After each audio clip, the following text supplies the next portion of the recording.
Hello friends, welcome to English path by Tanu. जैसा कि आप सब जानते हैं कि हम डायरेक्ट इनडायरेक्ट स्पीच पढ़ रहे हैं, जिसमें अब तक हमने टेंस चेंजिंग, पर्सन चेंजिंग पढ़ी और उसके बाद अब हम पढ़ेंगे एक्सेप्शंस।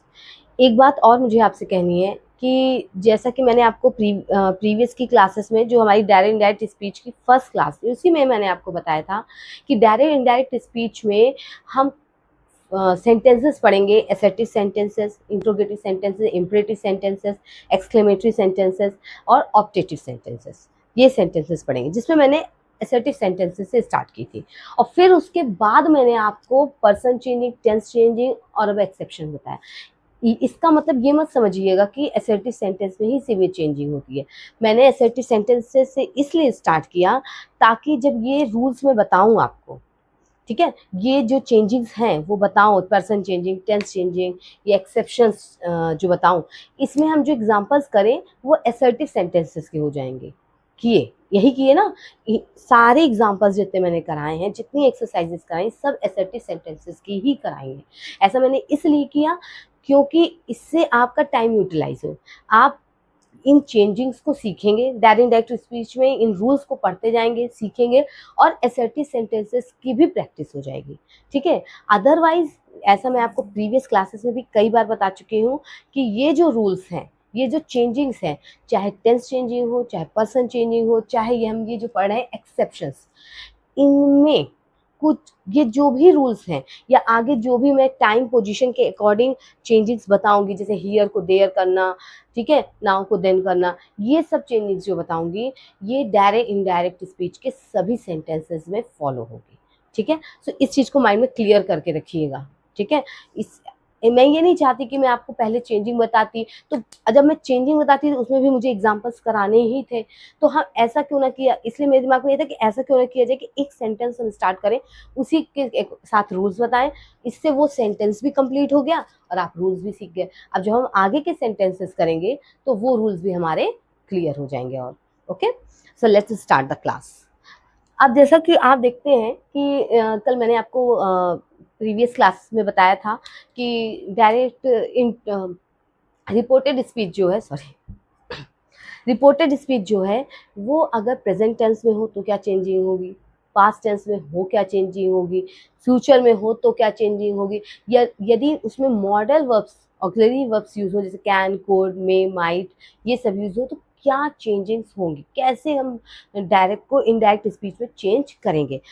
अब कुछ ऐसी कंडीशंस हैं जिनमें ये 4 कंडीशंस हैं, एक एक्सेप्शंस हैं, मतलब उन अगर ये 4 कंडीशंस आ जाएं तो हम टेंस चेंजिंग नहीं करते हैं, ठीक है।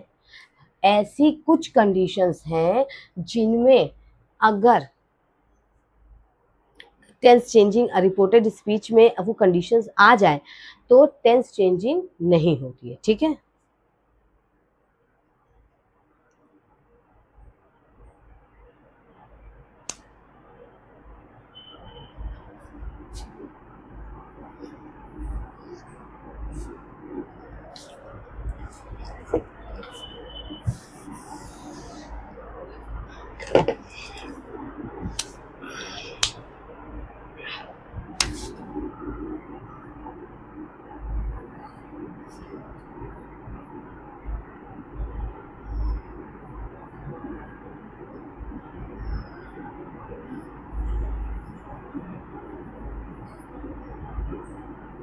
No tense changing. एक्सेप्शंस यानी अपवाद, मतलब कुछ ऐसी चीजें, जैसे कि देखिए क्या है, हमने ये पढ़ा था कि अगर रिपोर्टिंग वर्ब प्रेजेंट टेंस और फ्यूचर टेंस में हो तो रिपोर्टेड स्पीच के टेंस में चेंजिंग नहीं होती, ये हमने पढ़ा था। लेकिन अब क्या है, कुछ कंडीशन ऐसी हैं कि जब रिपोर्टिंग वर्ब पास्ट टेंस में है, अब क्या है कि रिपोर्टिंग वर्ब क्या है, पास्ट टेंस में है, ठीक है, पास्ट टेंस में, फिर भी हम रिपोर्टेड स्पीच के टेंस में चेंजिंग नहीं करेंगे। अब वो क्या कंडीशंस है वो हम देखते हैं, ठीक है। पहला है यूनिवर्सल ट्रूथ, ठीक है। फर्स्ट क्या है, यूनिवर्सल ट्रुथ, मैंने हिंदी में भी लिख दिया है, मतलब सदा सत्य रहने वाली बातें, कुछ ऐसी बातें जो हमेशा सच होती हैं, उनमें कभी भी मतलब ना पास्ट में जा कोई चेंजिंग हुई, ना आज वो चेंज है वो बातें, ना फ्यूचर में कभी वो चेंज होने वाली है, वो बातें हमेशा ट्रुथ रहेंगी। यूनिवर्सल ट्रुथ है, यानी ब्रह्मांड का सच है वो कभी नहीं बदलने वाला। तो पहला इसका एग्जाम्पल करेंगे तभी ये समझ में आएगा। इसका कोई एक अलग से मतलब मैं यहाँ कागज सोचूं कि कोई थियोरेटिकल आपको लिखवा दूं तो वो कुछ नहीं है। सीधी सी बात समझनी है कि वो 4 कंडीशंस होती हैं, जिसमें हम पहली 2 कंडीशंस को करते हैं, फिर उसके बाद जो बचेंगी 2 कंडीशन वो फिर करते हैं, ठीक है। तो पहली कंडीशन क्या है, यूनिवर्सल ट्रुथ। यूनिवर्सल ट्रुथ का मतलब ये है कि सदा सत्य रहने वाली बातें, जो मैंने यहाँ पे आपको कहा ब्रह्मांड का सच है, ये कभी नहीं बदलता। पहला क्या, the teacher said air contains oxygen, ये सत्य बात है, हवा में ऑक्सीजन होती है, सबको पता है, ठीक है। जो हम सांस लेते हैं, जो एयर आ रही है उसमें क्या आ रही है, ऑक्सीजन आ रही है, तो ये कभी नहीं चेंज होने वाला। अब इसको कैसे चेंज करेंगे, द टीचर सेड दैट, आपको पता है ऑब्जेक्ट है नहीं तो टोल्ड होगा नहीं, सेड है सेड ही रह जाएगा। अब क्या है, एयर कंटेन्स ऑक्सीजन, कोई चेंजिंग ही नहीं होनी। एयर तो वैसे भी पर्सन चेंजिंग, अगर यहाँ कुछ ऐसा होता भी तो भी ये थर्ड पर्सन, मतलब ऐसा कुछ चेंजिंग ही नहीं है इसमें दिमाग लगाने की जरूरत नहीं है। Air contains oxygen, that's it. समझ में आ गई बात, समझ में आई बात, ठीक है। तो नेक्स्ट क्या है, नेक्स्ट क्या है, हैबिचुअल फैक्ट्स, ठीक है। नेक्स्ट क्या है, हैबिचुअल फैक्ट्स। हैबिचुअल फैक्ट का मतलब है आदत संबंधित तथ्य, मतलब कुछ ऐसी चीजें जो हैबिट में होती ही हैं, वो आदत ही है।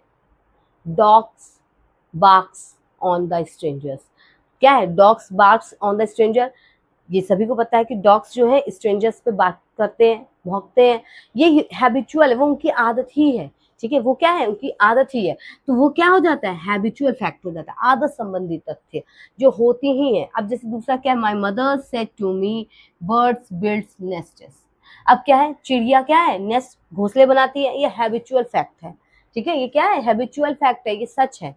तो हम क्या करेंगे, my mother told me that birds nests, ठीक है। अब यहाँ क्या हुआ, जब यूनिवर्सल ट्रुथ हुआ यानी सदा सत्य रहने वाली बात जो कभी बदलेगी नहीं, जब हैबिचुअल फैक्ट हुआ यानी कोई आदत है, ठीक है। अगर इस तरह की चीजें हैं तो हम टेंस चेंजिंग नहीं करेंगे। कहाँ नहीं करेंगे, रिपोर्टेड स्पीच में। समझ में आ गई बात, तब हम ये चेंजिंग नहीं करते हैं। तो ये चीज को बहुत अच्छे से समझ लीजिए, इसीलिए मैंने ऐसा पूरा ग्राफ बनाया है। इस तरह से आपको मैंने ये दिखा दिया कि नो टेंस चेंजिंग, ताकि आपके माइंड में क्या हो, ये चीज़ एकदम क्लियर होनी चाहिए कि टेंस चेंजिंग इस तरह नहीं होगी। इस चीज़ को याद रखिएगा।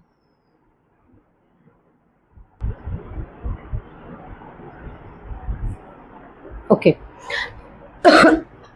तो जैसा कि हमने देखिए पढ़ा कि अभी हमने एक्सेप्शंस, अपवाद, जहाँ पे क्या होता है, वो एक्सेप्शंस जिनमें नो टेंस चेंजिंग है,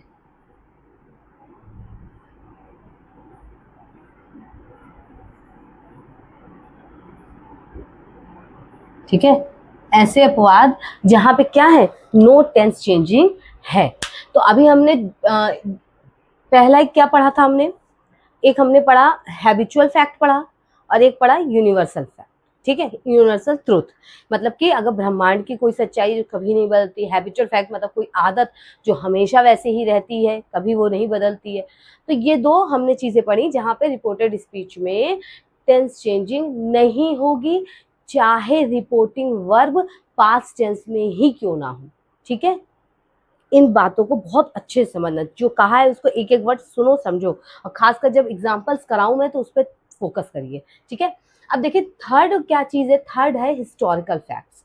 हिस्टोरिकल फैक्ट्स का मतलब है ऐतिहासिक घटना, ऐतिहासिक तथ्य, ऐतिहासिक बातें, इतिहास की बातें। आपको पता है अगर इतिहास में, हिस्ट्री में कोई चीज़ हो चुकी है तो वो अब चेंज नहीं होगी। हम ये नहीं कह सकते कि अकबर है, अभी बाद में इनडायरेक्ट स्पीच बनाए अकबर था। ऐसा, ऐसी कोई कहानी कर ही नहीं सकते ना, टेंस चेंजिंग हो ही नहीं सकती ऐतिहासिक बातों में, ठीक है। और फोर्थ जो है वो प्रोवर्ब्स है, कहावत। अगर किसी तरह की कोई कहावत कही गई है, एग्जाम्पल तो मैंने ये दिया है, अभी और चीजें बताऊंगी, बहुत सारे एग्जाम्पल्स हैं इसके जो एग्जाम्स में आते हैं और बोर्ड एग्जामिनेशन में भी आते हैं। एक छोटा सा सेंटेंस दे देंगे, the father said comma double comma honesty is the best policy. अब honesty is the best policy, अब वहां पे इतना ध्यान होना चाहिए कि honesty was the best policy नहीं करना है, उसको वैसे ही लिखना है। तो ये सब चीजें हैं। खैर, आइए हम पहले चलते हैं हिस्टोरिकल फैक्ट्स पे। हिस्टोरिकल फैक्ट्स में जैसे कि पहला है, my father said to me Mahatma Gandhi was born in 1869। ठीक है, अब हम चेंज करेंगे इसे, my father told me that Mahatma Gandhi. ठीक है, अब यहाँ, अब इस ये तो पर्सन चेंजिंग का कोई मतलब ही नहीं, तो नाम है, ठीक है, कुछ करना ही नहीं है हमें। किसी का नाम है तो कैपिटल से ही लिखा जाएगा, ध्यान रखिएगा।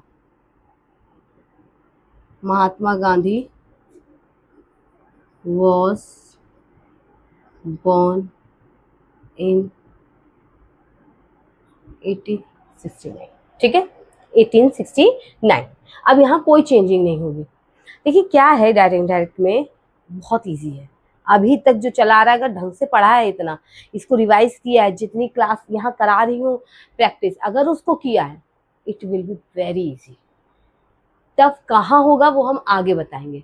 चीज़ें तब डिफ़िकल्ट होती हैं जब आप यहाँ से रूल भूल जाते हैं। अदरवाइज़ आगे कुछ की क्लासेस में आपको कुछ ऐसे रूल्स बताऊँगी जहाँ मतलब कुछ अलग तरह से आते हैं डायरेक्ट में, जिनका कोई रूल नहीं होता, जिसका कोई थ्योरेटिकल पोर्शन नहीं लिखवाया जा सकता। वो सिर्फ यहाँ से, अगर इधर पढ़ा है, अगर जो अब तक पढ़ाया है सारी चीज़ें, अगर उसको पढ़ा है, एग्जाम्पल्स को किया है, तो फिर जब वो यहाँ फिट हो जाएगा ना, यहाँ अगर फिट हो गया है, तो वो चीज़ भी आप कर लेंगे। तो ये चीज़ें हम धीरे धीरे आगे, जैसे जैसे डायरेक्ट इनडायरेक्ट में आगे हम बढ़ते चलेंगे, वो चीज़ें मैं आपको बताऊंगी, वो रूल्स बताऊंगी। ठीक है, क्योंकि जब ये यहाँ सब क्लियर हो जाता है तब हम डायलॉग कर पाएंगे।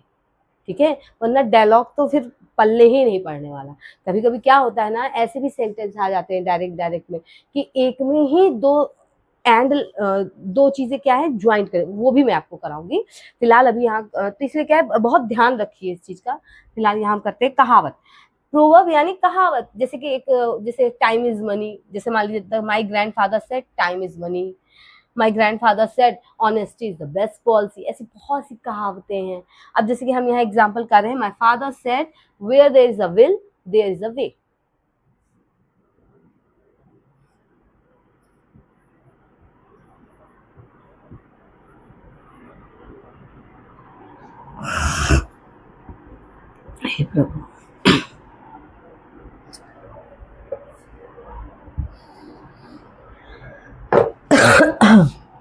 My grandfather said that, अब ये मत दिमाग लगा लेना कि ये वेयर क्वेश्चन वाला है, वेयर की अलग में, जब वो क्वेश्चन यूज होता है तो उसका मतलब कहाँ होता है, वेयर यहाँ पे मतलब जहाँ। ठीक है, तो इस तरह से समझना, नहीं तुम लोग अब कुछ अलग दिमाग लगाने लगो तो हो गया। Where there is a will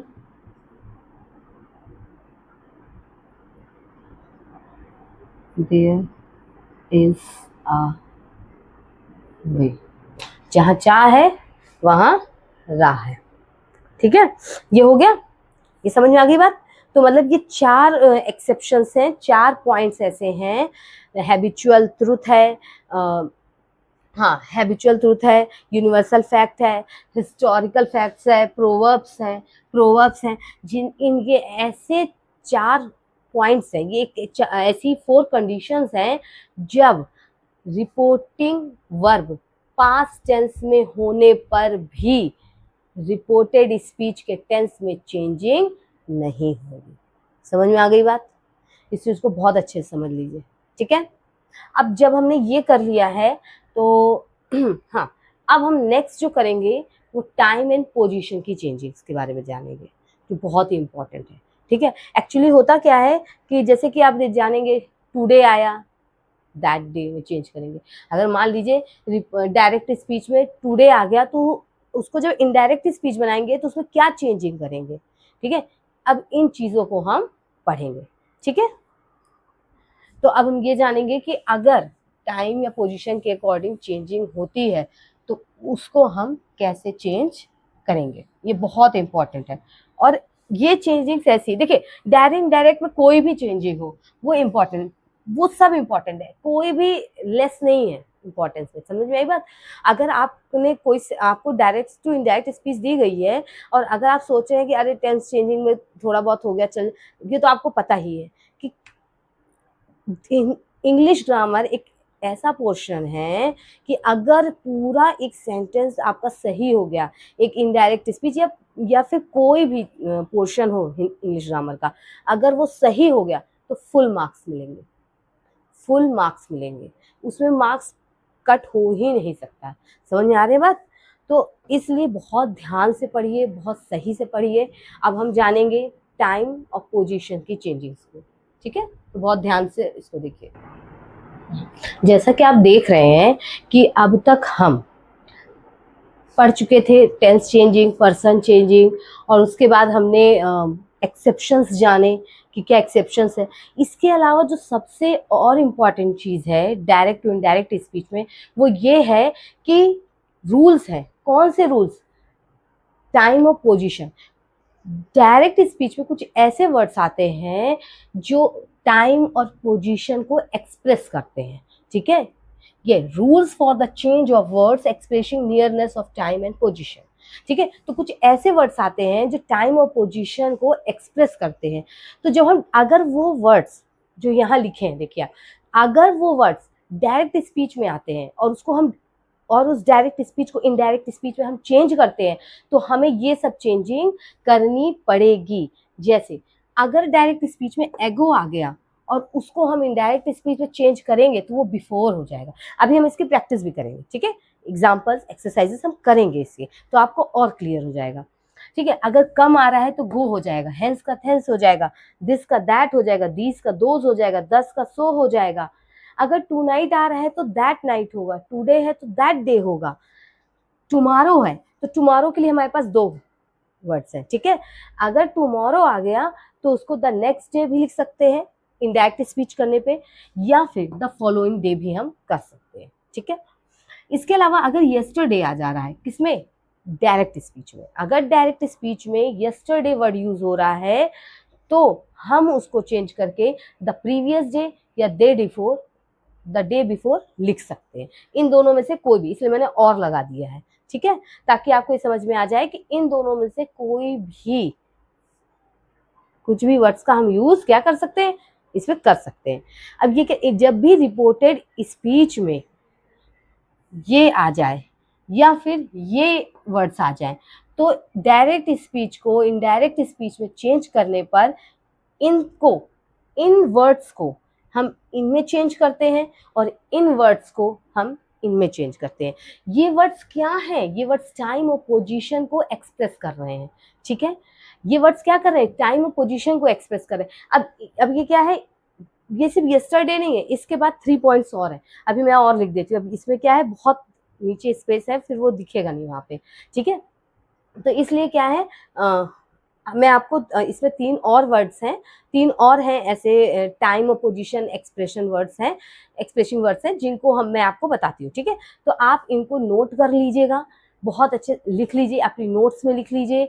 और जब आप प्रैक्टिस करेंगे, एक्सरसाइज करेंगे, तो ये आपके माइंड में एकदम फिट हो जाएंगे। बिना प्रैक्टिस के तो कुछ नहीं होने वाला है।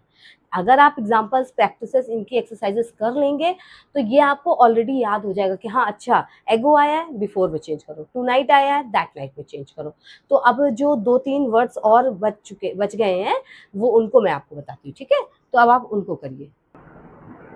देखिए अभी अब तक हमने क्या है, कई वर्ड्स हमने जाने जिनमें टाइम और पोजीशन एक्सप्रेसिंग वर्ड्स जो हैं उनको कैसे चेंज करेंगे डायरेक्ट स्पीच से इनडायरेक्ट स्पीच जाने में। उसमें अब कुछ और वर्ड्स भी हैं जो है, देखिए अगर लास्ट नाइट आए तो उसको हम द प्रीवियस नाइट में चेंज करेंगे, ठीक है। अगर लास्ट वीक हो तो उसे प्रीवियस वीक कर देंगे। कहाँ पे? डायरेक्ट से इनडायरेक्ट स्पीच जाने में। समझ में आई बात? अगर लास्ट ईयर है तो उसको प्रीवियस ईयर में करेंगे, ठीक है। अगर नेक्स्ट वीक है तो फॉलोइंग वीक, नेक्स्ट मंथ है फॉलोइंग मंथ, नेक्स्ट ईयर है द फॉलोइंग ईयर। अब जब मैंने दा लगा दिया ना तो दा उसमें लिखा जाएगा, इसको ध्यान रखिएगा आप, ठीक है। यहाँ पे नहीं है इसका, हाँ ये चीज मत सोचिएगा कि the last week, the last month नहीं है तो वहां दा, नहीं नहीं, जब ये लिखा है यहाँ पे तो आपको करना ही पड़ेगा, ठीक है, वो करिएगा। उसके बाद नेक्स्ट ईयर है the following year. Yesterday morning अगर आ जाता है तो उसके लिए दो वर्ड्स दिए हुए हैं, ठीक है, दो पोजिशन है, क्या है? The previous morning, the morning before. अब थोड़ा सा और एक दिमाग लगाइए, यस्टरडे मॉर्निंग तो दे दिया है, अगर टुमारो मॉर्निंग आ जाए तो क्या करेंगे, ठीक है। अगर टुमारो मॉर्निंग आ जाए तो क्या करेंगे? अच्छा देखिए, टुमारो के लिए हमारे पास कौन सा वर्ड है? अगर डायरेक्ट स्पीच में टुमारो आ जाता है तो उसे हम किस में चेंज करते हैं? अभी मैंने इसके पहले लिखा है द नेक्स्ट डे में, तो द नेक्स्ट डे करते हैं। तो अगर टुमारो मॉर्निंग आ जाए तो द नेक्स्ट मॉर्निंग कर दीजिए, बस। ये तो मतलब थोड़ा सा अपना दिमाग लगाना ही पड़ेगा, ठीक है, थोड़ा सा यहाँ से दिमाग लगाना पड़ेगा। और यहाँ से दिमाग कब लगेगा? जब इतना ज़्यादा जो चेंजिंग मैंने अब तक बता दी है वो आप पढ़ेंगे, तब वहाँ जाके दूसरा दिमाग आप अपना ये लगा पाएंगे कि हाँ क्या ऐसा मतलब हो सकता है। क्योंकि इसके बाद हम अभी कुछ एक्सरसाइज करते हैं, एग्जाम्पल्स करते हैं। उसके बाद मैं आपको कुछ ऐसी कंडीशंस बताऊंगी डायरेक्ट स्पीच में, जिसमें दिमाग अपना ही लगाना, सब कुछ ऐसा नहीं कि कुछ अलग से करना है। टेंस चेंजिंग है, पर्सन चेंजिंग है, एक्सेप्शंस वाले जो हैं ये इनकी चेंजिंग है, टाइम और पोजीशन एक्सप्रेशन वर्ड्स जो आते हैं उनकी सब कुछ वही रहेगा। बस क्या होता है, एग्जामिनर्स क्या करते हैं, चाहे ये 9 to 12 के एग्जाम हो, बोर्ड एग्जामिनेशन हो, स्टेट गवर्नमेंट जो भी एग्जाम्स हो या कॉम्पिटिटिव एग्जाम हो, वहाँ पे थोड़ा सा दिमाग लगा दिया जाता है। क्या किया जाता है, जो रिपोर्टेड स्पीच है, जो रिपोर्टिंग वर्ब है, उसको थोड़ा सा आगे पीछे कर दिया जाता है, उनमें कोई एक वर्ड ऐड कर दिया जाता है, ऑब्जेक्ट कहीं और लिख दिया जाता है। अब जब आप उसको डायरेक्ट से इनडायरेक्ट स्पीच चेंज करते हैं ना, तब वहाँ दिमाग लगाना पड़ता है, ठीक है। तो चलिए पहले हम लोग कुछ एग्जांपल्स करते हैं इसके, जिससे कि आप लोग को क्या है ये क्लियर हो जाए। इनको नोट कर लीजिएगा, बहुत सही से नोट कर लीजिए, मिस्टेक मत कीजिएगा, नहीं तो फिर वो क्या है, आप अगर नोट्स में गलत लिख लिया आपने तो फिर वो दिक्कत करेगा आपको।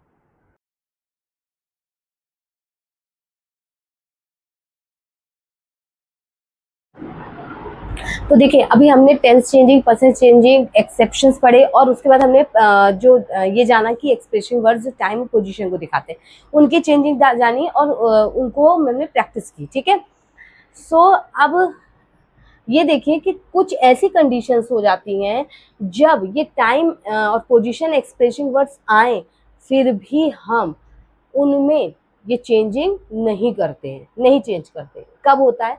पहला रूल क्या है, if this here now,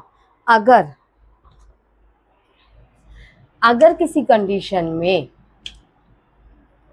this here और नाउ आए और जैसे किसके बारे में बात कर रहे हैं, वो किसी चीज के बारे में बात कर रहे हैं, किसी प्लेस जगह के बारे में बात कर रहे हैं, किसी टाइम किसी समय के बारे में बात कर रहे हैं, और जो स्पीकर है जो इनके बारे में बात कर रहा है, मतलब दूसरे शब्दों में कहें, अगर कोई स्पीकर यानी जो बोल रहा है, जो सब्जेक्ट है, जो कह रहा है, अगर वो किसी चीज, किसी थिंग के, किसी प्लेस, किसी जगह के, किसी टाइम, किसी समय के तरफ इंडिकेट करके, उस चीज को दिखाकर, डिमोन्स्ट्रेट करके, उसको बताकर दिस हियर नाउ का यूज कर रहा है उसमें, तो उसमें हम इनडायरेक्ट स्पीच में उसको चेंज नहीं करते हैं। No changing indirect speech, okay, नहीं होती। अब कैसे होता है ये देखिए आप, Ram said to them this is my house. अब जब वो कह रहा है कि दिस इज माई हाउस, वो किसी घर को दिखा रहा है, उस जगह को दिखा रहा है, और उस समय जब वो बोल रहा है तो जाहिर सी बात, जब मैं कह रही हूँ दिस इज माई बोर्ड, तो ये बोर्ड है मेरे सामने ना, तभी तो मैं कह रही हूँ this is my mobile, this is my camera. तो अब मेरे सामने है वो चीज़, ठीक है। तो इस सिचुएशन में हम इनडायरेक्ट स्पीच में इनको चेंज नहीं करते हैं, तो क्या लिखेंगे? राम टोल्ड देम दैट, ठीक है। अब देखो वजह क्या है इसकी नहीं चेंज होने की। वजह ये है, मैंने आपसे एक बार और कहा था कि अगर आप डायरेक्ट इनडायरेक्ट का हिंदी ट्रांसफॉर्मेशन समझ लें तो बहुत बेस्ट होगा, ठीक है। अब देखो होता कैसे। Ram said to them, Ram ने उनसे कहा, उनसे कहा मतलब कई लोग हैं, देम है, उनसे कहा दिस इज माई हाउस, ये मेरा घर है, ठीक है। अब अगर हम दिस को दैट कर दिए, डायरेक्ट से इनडायरेक्ट चेंजिंग का मतलब क्या है कि उसमें मतलब नहीं बदलना चाहिए, मीनिंग नहीं बदलनी चाहिए। समझ में आई बात? मीनिंग नहीं बदलनी चाहिए। अब अगर आप मान लीजिए यहाँ दिस का दैट कर दिए तो क्या हो जाएगा? राम ने उन लोगों से कहा कि, उनसे कहा, या वही हुआ, देम उन लोग से कहा कि दिस का दैट, वो मेरा घर था, ठीक है, ठीक है, वो उसका घर था, तो ये गलत हो जाएगा, ठीक है। इस सिचुएशन में हम ऐसा नहीं करेंगे। समझ में आई बात? तो हम क्या लिखेंगे? दिस का दिस ही लिखेंगे, ठीक है। तो यह वह उसका घर था, नहीं, दिस वॉज हिज हाउस, मतलब कि यह उसका घर था, ये बात कही जाए। टेंस चेंजिंग हो जा रही, मगर उस चीज को एकदम से चेंज नहीं कर देंगे, पोजीशन हम नहीं बदल सकते, वहां पे पोजीशन गड़बड़ हो जाएगी अगर वो चीज सामने है तो, ठीक है। तो दिस क्या है? प्रेजेंट टेंस है, कॉन्टिन्यूअस इज एम आर लगता है कॉन्टिन्यूअस में, लेकिन यहाँ हेल्प उसका हेल्पिंग वर्ब तो है, वो सॉरी मेन वर्ब तो है नहीं आईएनजी लग के, तो हम उसको नहीं करेंगे, लेकिन हम इसको चेंज कर देंगे, ठीक है। दिस वॉज, प्रेजेंट कॉन्टिन्यूअस में यूज होता है इज एम आर, तो पास्ट कॉन्टिन्यूअस वॉज लग जाएगा। माई क्या है? फर्स्ट पर्सन है, फर्स्ट पर्सन किसके अकॉर्डिंग चेंज होगा? सब्जेक्ट के अकॉर्डिंग। सब्जेक्ट क्या है? राम है, राम क्या है? Third person. माई क्या होता है? माई फर्स्ट पर्सन का पॉजिटिव फॉर्म होता है, तो ही का पॉजिटिव फॉर्म क्या होगा? हिज हाउस, ठीक है। समझ में आ गई इतनी बात? अब देखते हैं next. The leader says Ravi is glad to be here this morning. अब यहाँ वो पोजीशन प्लेस को बता रहा है, ठीक है, टाइम भी बता रहा है। रवि को यहाँ इस सुबह होकर बहुत खुशी हुई।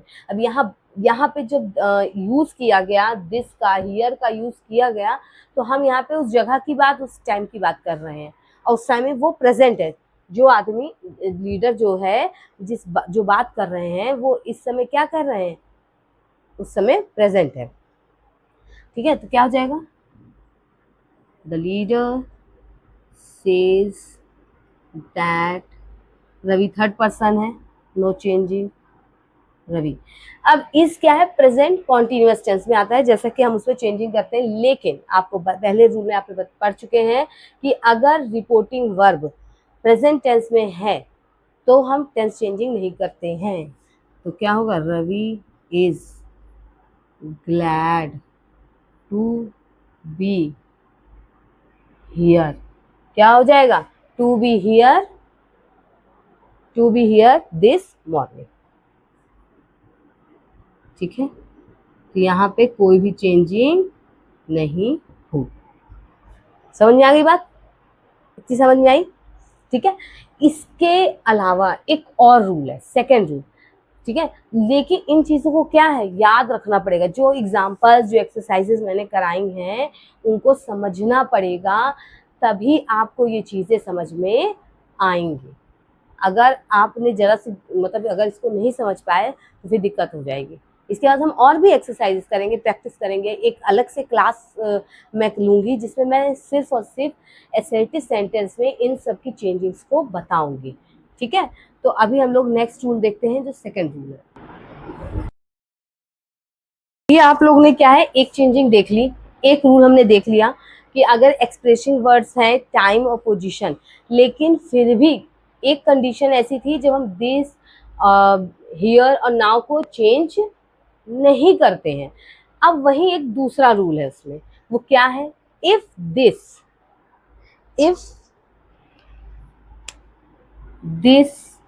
दीज प्रेजेंट एज एडजेक्टिव्स, अगर एडजेक्टिव के रूप में है यानी विशेषण के रूप में है, किसी चीज की विशेषता बता रहे हैं, तो दिस को दैट में, दीज को दोज में चेंज कर सकते हैं, बिल्कुल कर सकते हैं। लेकिन अगर हम ये चेंजिंग ना करना चाहें तो हम दिस और दीज की जगह दा का भी यूज कर सकते हैं। ठीक है, हम इसे भी यूज कर सकते हैं। मतलब यहाँ ऐसा नहीं कि चेंजिंग होगी ही नहीं, हम करेंगे बिल्कुल, दिस को दैट में, दीज को दोज में चेंज कर देंगे। मगर अगर हम ये चाहते हैं कि ये दोनों ये चेंजिंग ना करें तो हम इसको भी यूज कर सकते हैं। एग्जाम्पल करते हैं, देखिए, ही सेड दैट, ठीक है, आई है, आई कौन सा पर्सन है, फर्स्ट पर्सन, किसके अकॉर्डिंग चेंज होगा, सब्जेक्ट, सब्जेक्ट क्या है, ही, थर्ड पर्सन, तो अब हम यहाँ क्या यूज कर लेंगे, ही हो गया। अब ये क्या है, प्रेजेंट परफेक्ट टेंस है। ठीक है, प्रेजेंट परफेक्ट टेंस किस में चेंज होगा, पास्ट परफेक्ट टेंस में। ठीक है, तो पास्ट परफेक्ट का क्या रूल है, हैड, ब्रॉट। अब यहाँ क्या है, दिस स्टिक फ्रॉम नैनीताल। अब इसके पहले जो हमने रूल पढ़ा उसमें हमने कह दिया, अब डिफरेंस समझिएगा, मैं इसीलिए आपको समझा रही हूँ कि यहाँ डिफरेंस समझना बहुत जरूरी है। इसके पहले जो फर्स्ट रूल हमने पढ़ा था उसमें भी यही चीज थी कि दिस को हम दैट में चेंज नहीं करते हैं अगर जिस चीज की बात हो रही है वो सामने हो। लेकिन अब ये स्टिक भी सामने है, लेकिन रीजन अब वजह क्या है इसकी चेंजिंग बदलने की, यहाँ पर हम चेंज, वहां पे चेंजिंग नहीं कर सकते अगर वो थिंग, प्लेस या टाइम सामने है। यहाँ पर चेंजिंग कर सकते हैं और चाहे तो दैट की जगह हम यूज कर। इसका रीजन क्या है, क्योंकि यहाँ स्पेशलिटी बताई जा रही, क्या स्पेशल, यहाँ विशेषता बताई जा रही, किसकी, इस स्टिक की। क्यों क्यों विशेष है, ये स्टिक कोई नॉर्मल स्टिक नहीं है, ये स्टिक नैनीताल से आई है। ठीक है, अगर सिर्फ मान लीजिए ऐसा होता, I have brought this stick, सिर्फ अगर ये होता तो हम यहाँ पे दिस स्टिक में दिस को चेंज ही नहीं करते।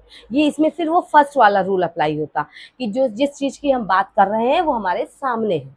ठीक है, जिस चीज की हम बात कर रहे हैं वो हमारे सामने है, इसलिए हम दिस को दिस ही रहने देंगे। लेकिन अब इसमें फ्रॉम नैनीताल जुड़ गया है, यानी ये स्टिक नैनीताल की है, ये स्टिक विशेष है। ठीक है, तो इसलिए हमें इसमें ये चेंजिंग करनी पड़ेगी, दिस को दैट करना पड़ेगा, दैट स्टिक फ्रॉम नैनीताल। ठीक है, अब क्या है, मान लीजिए अब एक ये चीज है, देखिए अब ये तो चेंजिंग है ही है, लेकिन इसके अलावा इसको दूसरी तरह से भी चेंज किया जा सकता है। कैसे, he said that he had brought that. अब यहाँ दिस की जगह हम दा भी ये भी यूज कर सकते हैं, इसका यूज कर लेंगे, हम इसको चेंज ही नहीं करेंगे।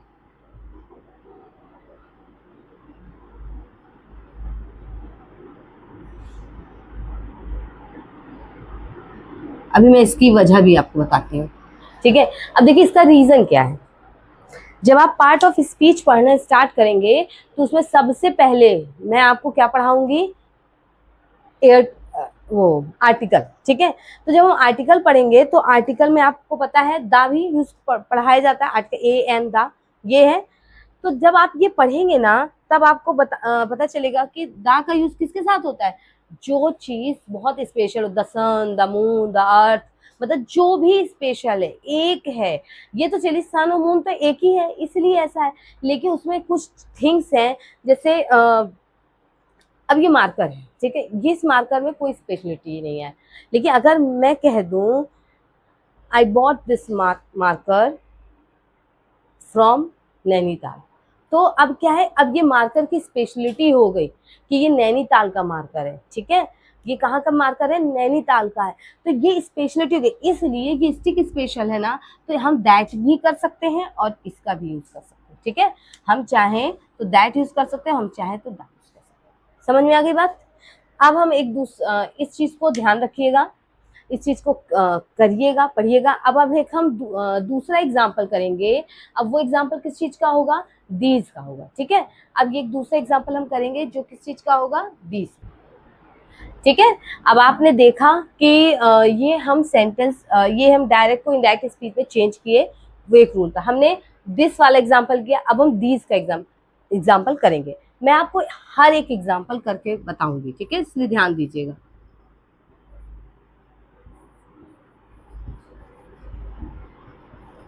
The typist said, I have typed all these letters.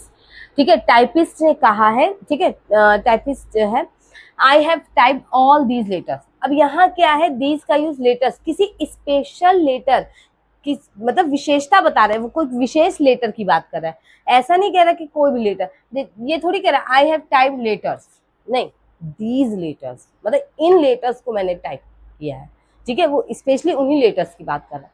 तो क्या हो जाएगा, द टाइपिस्ट सेड दैट, आई कौन सा पर्सन है, फर्स्ट पर्सन, किसके अकॉर्डिंग चेंज होगा, सॉरी सब्जेक्ट, सब्जेक्ट क्या है, टाइपिस्ट, थर्ड पर्सन।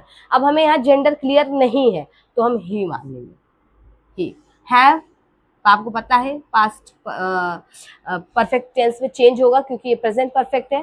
ठीक है, I had typed all those letters. ठीक है, ये हो गया। लेकिन अब जो दूसरा तरीका है चेंज करने का, वो क्या है,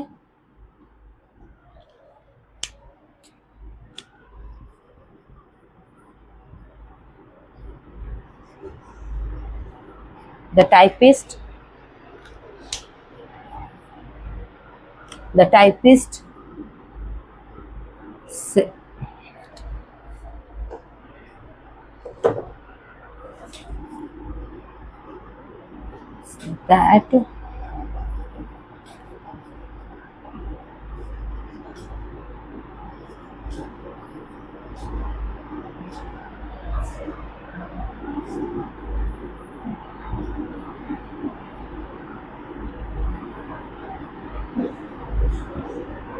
ठीक है, समझ में आ गई बात। तो इस तरह से, ठीक है, तो इस तरह से ये सारी चेंजिंग्स की जाती हैं और इन चेंजिंग्स को अच्छे से पढ़ लीजिए, समझ लीजिए। अब तक हमने जो चेंजिंग्स पढ़ी हैं, tense changing, person changing, 4 exceptional rules पढ़े हैं जिनमें टेंस चेंजिंग नहीं होती है इनडायरेक्ट स्पीच बनाने में। और इसके बाद हमने एक्सप्रेसिंग वर्ड्स जो टाइम और पोजीशन को इंडिकेट करते हैं, उन्हें प्रेजेंट करते हैं, उनके बारे में हमने पढ़ा। ठीक है, उनके बारे में पढ़ा। तो इस तरह से हमने ये सब रूल्स, सब पोजीशंस को जाना है। ठीक है, अब ये सब एसर्टिव सेंटेंस, हमने एसर्टिव सेंटेंस स्टार्ट किया था और उसमें हमने वो सारे, उसके साथ उसके बाद हम इन सारे रूल्स, इन सारी चेंजेस को पढ़ते गए जो डायरेक्ट इनडायरेक्ट के सभी सेंटेंसेस में फॉलो होगा। तो अब हमारी जो नेक्स्ट क्लास होगी, जो मैं नेक्स्ट क्लास लूँगी, उसमें हम एसर्टिव सेंटेंस की ही प्रैक्टिस करेंगे। एसर्टिव सेंटेंस में हम देखेंगे कि ये जो रूल्स हमने पढ़े, जो चेंजेस पढ़ी हैं, अब उनको कैसे हम फॉलो करेंगे, कैसे अप्लाई करेंगे, कैसे अपने सेंटेंसेस को सही करेंगे। और इसमें मैं कोशिश करूँगी ऐसे सेंटेंसेस आपको, ऐसे डायरेक्ट स्पीचेस चेंज करके दिखाऊं, चेंज करना बताऊं, सिखाऊं, जो आपके लिए आगे आपके एग्जाम्स में हेल्प हो। ठीक है, तो अगर आपको ये वीडियो अच्छी लगी हो, ये क्लास अच्छी लगी हो, तो इसको आप क्या अच्छी लगी हो तो इस वीडियो को आप लाइक करें, इस चैनल को सब्सक्राइब करें और अपने फ्रेंड्स को भी शेयर करें। ठीक है, थैंक यू सो मच।